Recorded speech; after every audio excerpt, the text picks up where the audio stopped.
Ini dalil bagi kita saat ziarah boleh, kita doa ngangkat tangan boleh. Berlama-lama dalam berdoa di kuburan juga boleh. Lawang kita tidak minta sama mayit kok. Kita berdoanya meminta hanya kepada Allah. Cuma memang tempatnya berada di makam. Assalamualaikum warahmatullahi wabarakatuh. Alhamdulillah wassalatu wassalamu ala Rasulillah Sayyidina Muhammad ibn Abdullah wa ala alihi wa sahbihi wa mawalah ma ba'du. Yang sangat saya muliakan para Gus, para profesor, para doktor, para ibu juga, semua yang semoga mendapatkan rahmat dari Allah dan juga perlindungan. Alhamdulillah kita kali ini dipertemukan kembali oleh Allah dalam keadaan sehat walafiat, dalam perlindungannya juga. Alhamdulillah kita akan melanjutkan. Kali ini adalah dari kitab Kiai Marzuki yang bertema tentang Al-Muqtatofat, kitab Al-Muqtatofat yang telah sampai pada bab keempat. Kita dari awal dulu tentang ayat-ayat Al-Quran, kemudian tentang sholawat, tentang majelis zikir, dan lain sebagainya. Maka pada bab keempat ini beliau menulis di dalam kitabnya Al-Babur Rabi' Anwa'ud Du'a. Bab yang keempat atau fasal yang keempat adalah tentang macam-macam atau jenis-jenis doa. Pertama, ad-du'aul mansur, doa yang diriwayatkan dari Nabi, doa yang bersumber dari Nabi.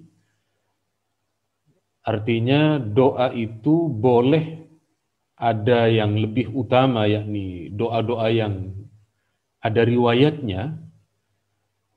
Kemudian boleh juga kita kemudian merangkai kalimat rangkaian doa. Dan tidak harus bahasa Arab. Mungkin di dalam beberapa hadis ada beberapa doa yang kemudian tidak tercover dalam permintaan kita. Maka kemudian kita meminta kepada Allah sesuai dengan bahasa kita, sesuai dengan keinginan kita, dan Allah Maha mendengar, Allah Maha memahami, Allah Maha mengerti atas apa yang kita minta kepada Allah. Kemudian berikutnya hadis pertama yang beliau sampaikan dikutip dari kitab Riyadhus Shalihin karya Imam An-Nawawi dari Nu'man bin Bashir bahwa kata beliau, Rasulullah Shallallahu Alaihi Wasallam bersabda, ad-du'a huwal ibadah. Doa itu adalah ibadah. Kenapa ibadah? Karena di dalam Al-Quran Allah memerintahkan itu.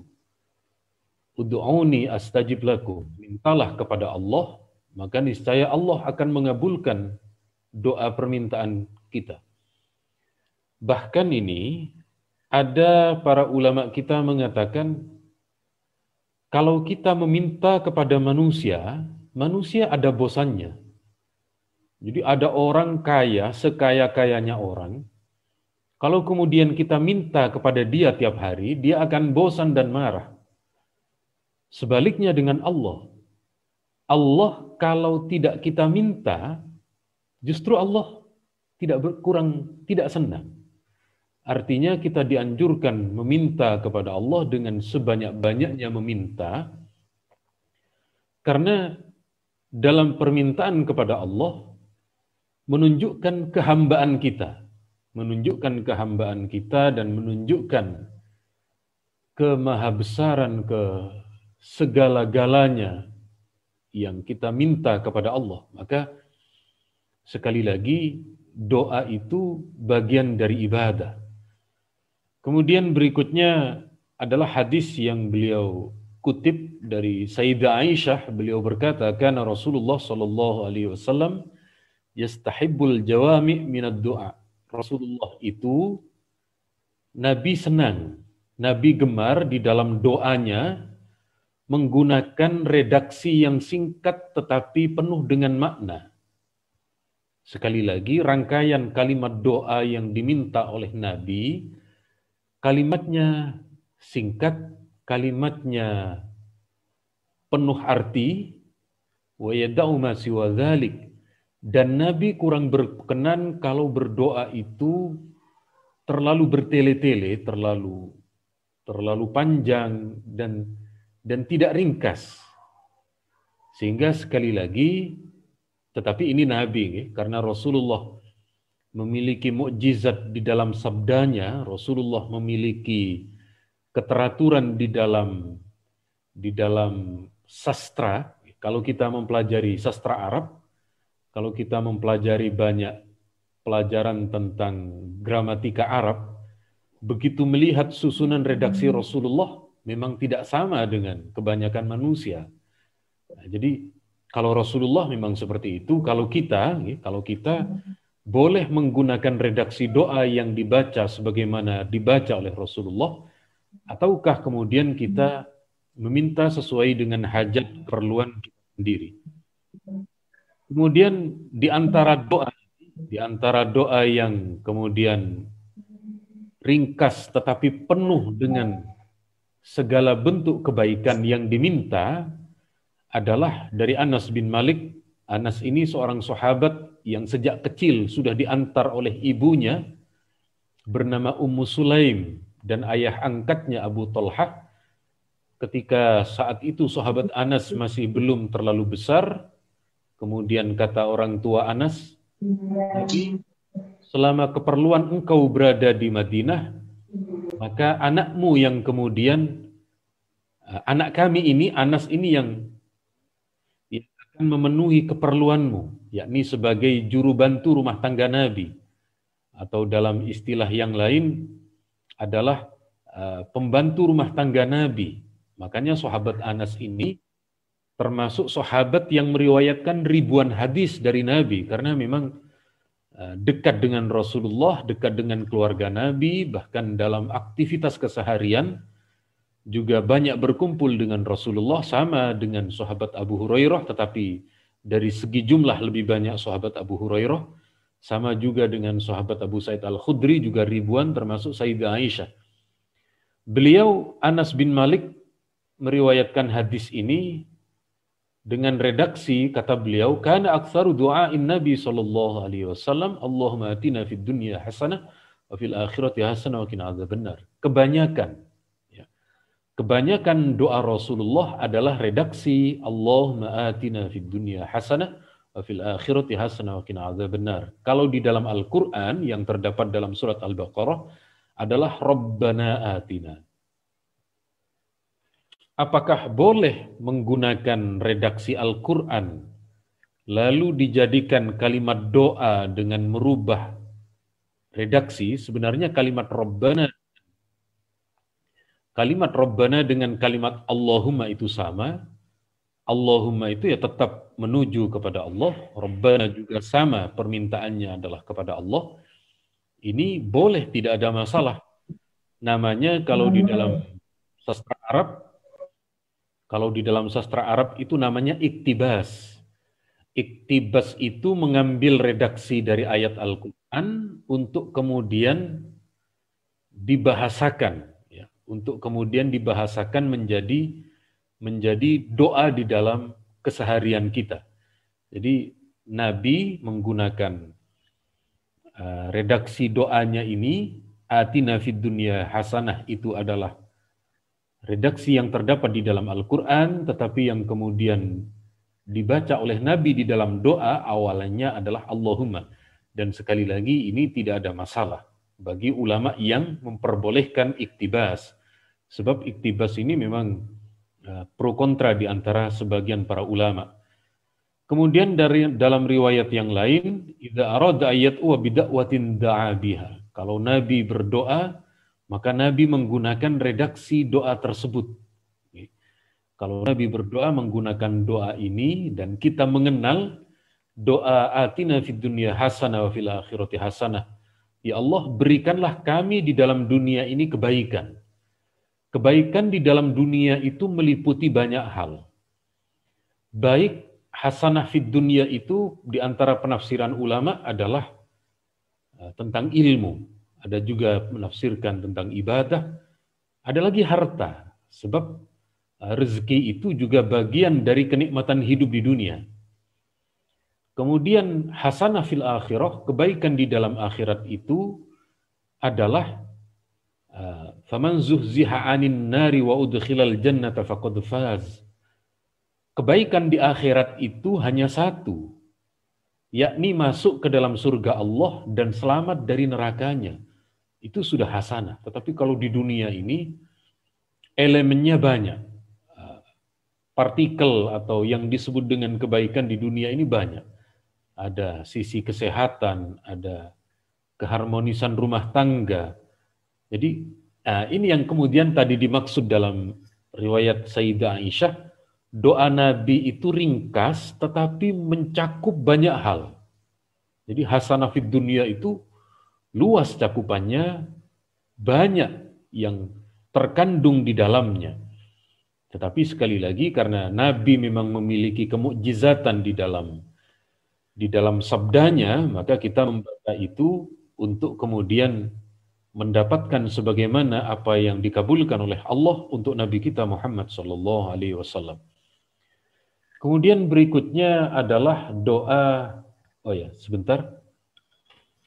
Sebelum menjelaskan pada doa berikutnya, berkenaan dengan masalah doa ini, berkenaan dengan masalah doa, terkadang di antara kita merasa kita sudah berdoa berkali-kali, mengapa Allah belum mengabulkan? Kita sudah banyak meminta tetapi tidak merubah keadaan hidup. Ya tetap begini-begini saja. Jangan-jangan doa kita tidak dikabul. Oh, jangan begitu. Kita lihat dalam sebuah hadis yang diriwayatkan oleh Imam Bukhari dalam kitab Adabul Mufrad dan juga beberapa ulama yang lain. Ada doa ma min muslimin yad'u laisa bi ismin wala qati'ati rahim illa ajaba bi ihda salas. Tidak ada seorang muslim yang berdoa meminta kepada Allah yang doanya itu tidak menyangkut dosa. Dosa itu misalnya, ya Allah, matikan orang itu. Ini tidak boleh, karena membunuh orang itu tidak boleh. Maka meminta untuk dibunuh juga tidak boleh. Atau doa dengan memutus kekerabatan juga tidak. Maka doa di sini yang terdapat dalam hadis ini, tidak seorang pun yang berdoa kepada Allah, kecuali Allah akan mengabulkan dengan 3 cara. Ada 3 cara Allah mengabulkan doa kita ini. Pertama, imma ayyastajiba da'watah. Ada kalanya ayyu'ajjila lahu da'watah. Ada kalanya Allah mengabulkan doa itu sesuai dengan permintaan. Kita minta rezeki, Allah mudahkan rezeki. Kita meminta kelancaran karir, Allah mudahkan itu. Jadi ada doa yang oleh Allah dikabulkan sesuai dengan permintaan, sesuai dengan yang kita harapkan. Ibarat proposal ya apa yang kita minta ya itu yang diterima. Kemudian yang kedua, wa imma ayyadakhiraha lahu fil akhirah. Ada kalanya doa itu oleh Allah tidak dikabulkan di dunia, tetapi diberikan nanti di akhirat. Nah, ini juga. Jadi, ada misalnya orang yang secara garis kehidupan sosialnya tidak berubah. Kok pancet, sulit, tetap saja dalam garis kemiskinan, tidak berubah. Tidak beranjak ekonominya. Padahal tiap malam sudah tahajud berdoa, tiap selesai sholat berdoa minta rezeki, tiap pagi sholat tahajud, tetapi kok masih pas-pasan saja hidupnya. Ini Allah mengabulkan doanya bukan di dunia tetapi diberikan nanti di akhirat. Tidak ada yang tidak dikabulkan. Hanya Allah lebih mengetahui kepada kita, ini doa ini lebih tepat kalau kemudian dikabulkan di akhirat. Jadi sekali lagi, kita jangan pernah merasa Allah tidak akan mengabulkan, jangan. Allah kabulkan. Cuma Allah yang menentukan kapan tempatnya, waktunya di mana, dan seterusnya. Lalu, wa imma ayadfa'anhu minassu' mislaha. Ada kalanya oleh Allah, doa itu ditukar. Nah ini yang sering kita kurang peka terhadap keadaan kita. Ada kalanya doa itu oleh Allah diterima, kita minta rezeki terus. Kita minta uang terus-menerus kepada Allah. Padahal kita lupa, kita tidak meminta sehat. Tidak meminta keadaan rumah tangga ini aman, damai, tentram. Karena orang itu minta rezeki terus, padahal kehidupannya kurang menjaga kesehatan, lalu oleh Allah doa rezekinya itu diterima, tetapi diganti yang semestinya orang ini sakit, oleh Allah diberi perlindungan dari sakit. Yang semestinya orang itu dapat musibah, nggak dapat musibah. Karena doa tadi ditukar oleh Allah. Nah, jadi ketika kemudian kita yakin akan hal ini, kita tidak akan pernah berprasangka buruk kepada Allah tentang permintaan kita yang seolah belum terwujud. Lah, Anda kita semua sehat sampai hari ini, padahal tidak pernah minta sehat, itu dari mana? Boleh jadi ada sebagian doa kita yang oleh Allah ditukar dengan menghilangkan keburukan, sehingga sampai hari ini ketika banyak orang terpapar, banyak orang yang terkena virus, kita masih sehat. Ketika rapid test, ketika swab, kita ternyata aman-aman saja. Nah, jadi sekali lagi jangan pernah kemudian merasa doa kita tidak dikabulkan, jangan. Atau ini, kita yang dulu menikah itu meminta dan didoakan oleh orang lain tentang pernikahan yang sakinah, tentram, mawaddah, penuh cinta kasih, warahmah, dan penuh kasih sayang. Setelah itu kita tidak minta lagi itu, tidak minta ketentraman rumah tangga, lupa. Lalu kemudian kita masih minta rezeki terus, kita masih minta ini terus. Ternyata oleh Allah sampai sekarang, antara kita dengan istri aman, damai, sentosa. Tidak ada salah paham, kalaupun ada ya paling beberapa jam selesai sudah. Antara kita dengan anak kita, tentram. Antara kita dengan mertua kita, antara kita dengan ipar-ipar kita. Yang ada sebagian orang, masalah warisan itu sampai ke pengadilan, sampai gugat-menggugat, sampai tuduh-menuduh. Ternyata kita baik-baik saja. Nah ini. Jadi ternyata keadaan rumah tangga kita yang aman, damai, tentram, adem, ayem ini, padahal tidak pernah kita minta kepada Allah, boleh jadi itu pemberian dari Allah atas doa kita yang lain, yang sampai sekarang misalnya belum terwujud. Kenapa? Karena minta mobil ya.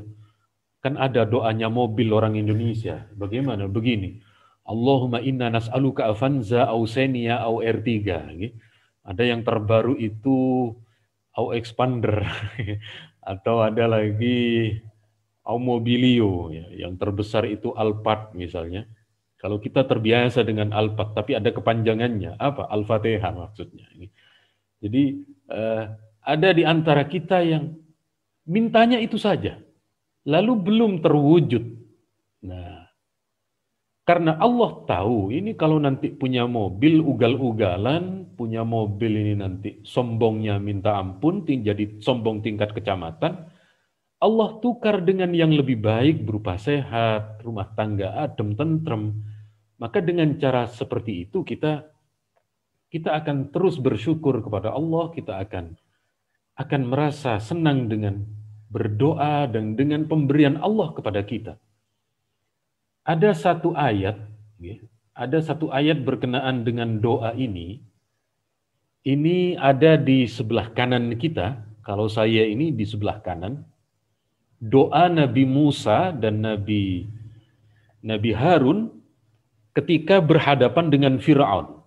Coba bayangkan. Nabi Musa tidak punya kerajaan. Nabi Musa tidak punya bala tentara. Secara kalkulasi dengan Fir'aun itu tidak sebanding. Tetapi beliau seorang nabi memiliki mukjizat, mendapatkan pertolongan dari Allah. Nabi Musa berdoa, Rabbana tmis ala amwalihim. Ya Allah, binasakanlah harta Fir'aun dan juga bala tentaranya. Jadi Jauh sebelum perang berhadap-hadapan, Nabi Musa ini meminta kepada Allah agar kekuatan musuhnya dilumpuhkan dulu. Tetapi Allah jawab di dalam ayat sesudahnya, qad ujibat da'watukuma. Allah kabulkan doanya Nabi Musa dan Nabi Harun itu setelah 40 tahun. Coba. Setelah 40 tahun Allah baru mengabulkan. Kalau Allah langsung mengabulkan, Nabi Musa berdoa langsung dikabulkan, tidak ada kisah antara Nabi Musa dan Fir'aun di dalam Al-Quran. Kenapa? Selesai sudah. Allah tidak segera mengabulkan karena Allah tahu, Allah Maha tahu. Maka terjadilah beberapa peristiwa. Bagaimana ketika Nabi Musa harus berhadap-hadapan dengan Fir'aun, harus berhadap-hadapan dengan tukang sihirnya kerajaan Fir'aun, harus membawa serta orang-orang Bani Israel dari Mesir melintas lautan itu. Ada sekian banyak peristiwa kejadian.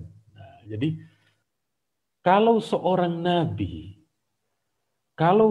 nabi saja di dalam berdoanya Allah mengabulkannya baru 40 tahun, maka kita jangan tergesa-gesa. Maka kita jangan, ini Allah kenapa sih kok tidak segera mengabulkan dan seterusnya. Makanya di dalam kitab Al-Hikam, dulu yang pernah kita kaji bersama Gus Oding dan juga kawan-kawan, ada redaksi begini dari Imam Ibnu Athaillah. La yakun ta'akhuru amadil ata' ma'al ilhah fid du'a mujiban liya'sik. Kita yang terus-menerus berdoa kepada Allah, sementara doa itu tak kunjung terkabul, ada penundaan doa itu dikabulkan oleh Allah, jangan menjadikan kita patah semangat. Jangan menjadikan kita putus asa. Kenapa? Sebab Allah menjamin akan mengabulkan doa itu sesuai dengan kehendak Allah, di waktu yang Allah tentukan, dan di saat Allah kehendaki, bukan sesuai keinginan kita dan bukan berdasarkan nafsu kita.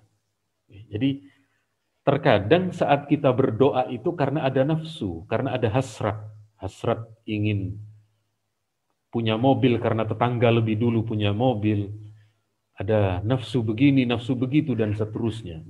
Jadi sekali lagi kewajiban kita kepada Allah di dalam berdoa ini adalah adanya prasangka baik.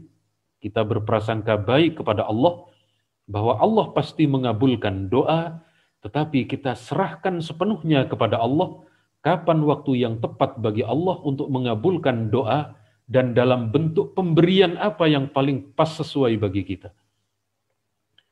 Kemudian berikutnya adalah tentang hadis yang ini populer saat kita unjung-unjung melakukan saudara kita yang datang lawatan dari ibadah haji. Nah, jadi di dalam hadis ini Allah akan memberi ampunan, kata Nabi. Nabi berdoa kepada Allah untuk orang yang berhaji, Allah maghfir lil hajj wa limastaghfara lahul hajj. Ya Allah, ampunilah orang-orang yang melakukan ibadah haji dan orang yang dimintakan ampunan oleh Pak Haji tadi. Makanya pertama kita, kalau ada di antara kita yang oleh Allah dimudahkan melakukan perjalanan haji dan umroh, jangan lupa baik saat ketika wukuf di Arafah ataupun mabit di Mina, karena tempat-tempat itu adalah tempat-tempat mustajab. Tempat-tempat itu adalah tempat yang oleh Allah dijadikan tempat untuk berdoa, maka jangan lupa di tempat-tempat itu kita juga berdoa. Jadi kita sampaikan riwayatnya, kita sampaikan dalilnya. Di sini ada sebuah riwayat yang berbunyi, sebentar supaya terlihat nanti di dalam slide. Jadi begini, ada beberapa kondisi di mana Rasulullah berdoa sembari mengangkat tangan saat Nabi berada di Mekah. Ini agak panjang, tetapi saya rasa tidak ada masalah untuk kemudian kita terangkan. Nah, ini pertama ketika Nabi berada di Safa dan Marwah. Saat kita berada di tempat Safa dan Marwah, dan dia kalau ini umroh pun bisa, ketika kita naik ke Safa, kalau dulu Safa itu berupa bukit pegunungan, kalau sekarang sudah berupa fasilitas yang nyaman di sana, maka naik ke sana, menghadap ke arah Ka'bah, melihat ke Baitullah, mengangkat tangan kita dan berdoa meminta kepada Allah. Ini saat kita berada di Tanah Suci. Kemudian saat kita berada di tempat jumroh, baik jumroh Aqabah, jumroh Wusta, tempat melempar itu, di sana kita dianjurkan untuk berdoa dengan mengangkat kedua tangan kita sembari menghadap ke Ka'bah, lalu kita berdoa.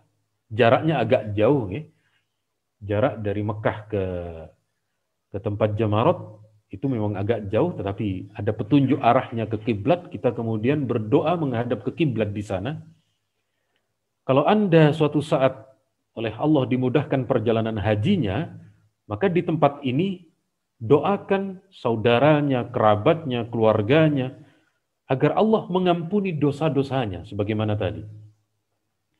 Selain di sana adalah di Arafah, yakni di Gunung Arafah itu, saat puncak wukuf ibadah haji, di sana kita berdoa. Nah ini bedanya kita, kalau kita umroh, Arafah ini menjadi salah satu destinasi, jadi salah satu tempat kunjungan. Di sela-sela mau umroh berikutnya biasanya ke Arafah. Sayangnya, kalau kita datang ke Arafah cuma selfie cekrek-cekrek, cuma selfie ambil foto, eman-eman. Arafah itu tempat mustajab yang pernah Nabi berdoa di tempat itu. Maka kalau kita dengan kawan, dengan keluarga, doa dulu di sana. Sebab dalam riwayat Usama bin Zaid ini, ketika beliau bersama dengan Nabi di Bukit Arafah itu, Nabi berdoa, mengangkat kedua tangan beliau. Jadi sekali lagi di tempat Arafah itu, kita berdoa dulu, setelah doa banyak meminta, baru silahkan. Ada yang naik ke atas foto, ada yang mengabadikan ini, itu, dan seterusnya. Tidak masalah. Tetapi yang terpenting di awalnya adalah tempat kita berdoa. Kemudian saat kita ke Baqi, di makam Baqi itu di kirinya, di sebelah selatannya, di sebelah kalau dari ukuran sini ya, ukuran sini itu kirinya Madinah, itu ada pemakaman Baqi. Dan dalam riwayat ini Rasulullah mendatangi makam Baqi, lalu kemudian Nabi berdiri lama di Baqi, kemudian Nabi berdoa mengangkat kedua tangan. Jadi ini dalil bagi kita saat ziarah boleh, kita doa ngangkat tangan boleh. Berlama-lama dalam berdoa di kuburan juga boleh, lawang kita tidak minta sama mayit kok. Kita berdoanya meminta hanya kepada Allah, cuma memang tempatnya berada di makam. Jadi sekali lagi ini yang kemudian kita baca saat kemudian kita melakukan rangkaian ibadah haji, ya. Sebab orang yang melakukan ibadah haji ini telah didoakan oleh Rasulullah agar Allah mengampuni, dan orang yang didoakan oleh Pak Haji tadi. Saya rasa cukup sekian karena sudah setengah jam. Monggo kalau ada tambahan ilmu dari panjenengan semua, atau mungkin tanya jawab, selama pertanyaannya tidak terlalu berat, insya Allah akan saya jawab. Saya persilahkan, saya kembalikan kepada Bu Rina.